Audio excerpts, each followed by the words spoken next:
بہنوں، پاکستان کے لوگوں، انڈیا، بنگلہ دیش، جہاں سے بھی لوگ دیکھ رہے ہیں، اللہ کا نام لے کے نہ کبھی کسی کو دھوکہ نہ دو. ویسے بھی دھوکہ کسی کو نہیں دینا چاہیے، لیکن اسپیشلی اللہ کی قسم کھا کے یا اللہ کا نام لے کے کسی کو دھوکہ نہ دو. یاد رکھیں جو اللہ کا نام لے کے سچ بولتا ہے نا، اللہ تعالیٰ اس کی غیبی خزانوں سے مدد کرتا ہے، اور جو اللہ کا نام لے کے دھوکہ دیتا ہے لوگوں کو، اللہ اس کو تباہ و برباد کر دیتا ہے. تو اس شخص نے کیا کیا؟ اس نے کہا کہ میرا ضامن بھی اللہ ہے، میرا گواہ بھی اللہ ہے.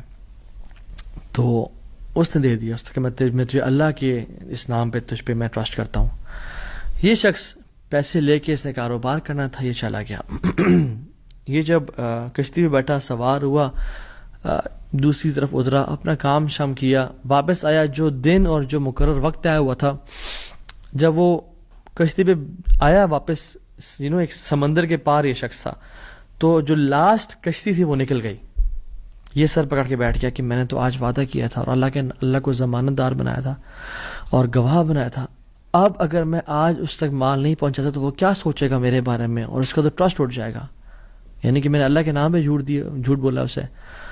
تو آخری کشتی چلی گئی تھی. اس کے بعد تو کشتی نے اس دن جانا نہیں تھا، تو اس نے کیا کیا کہ یا اللہ میں نے تجھے ضمانت دار بنایا ہے اور تجھے میں نے گواہ بنایا ہے، تو تیرا کام ہے اس مال کو پہنچانا.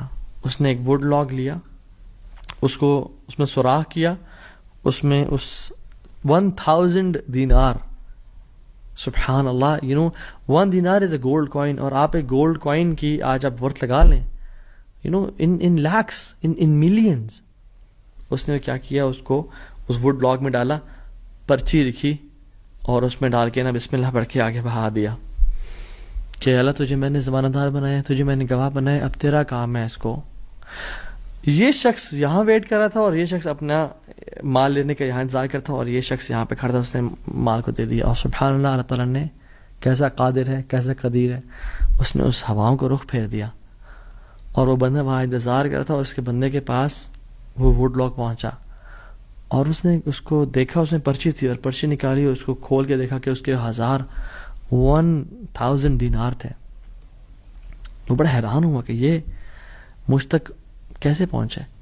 خیر، یہ جو شخص تھا جس نے بھیجے تھے، یہ اگلے دن دوبارہ جو سب سے پہلی کشتی ملی اس پہ روانہ ہوا اور اس بندے کے پاس پہنچا اور 1000 دینار لے کے الگ سے کہ پتہ نہیں وہ پہنچے نہیں پہنچے، میں اس کو اس کا حق تو دے دوں. اس نے کہا کہ یہ تمہاری امانت، معذرت تھوڑی تاخیر ہو گئی مجھ سے.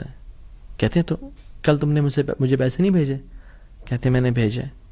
پھر اس نے کہا جس رب پہ تم نے توکل کیا ہے نا، جس رب کو تم نے ضمانت دار بنایا تھا، اس رب نے تیرا مال مجھ تک پہنچا دیا، مجھے اس مال کی ضرورت نہیں ہے. ہم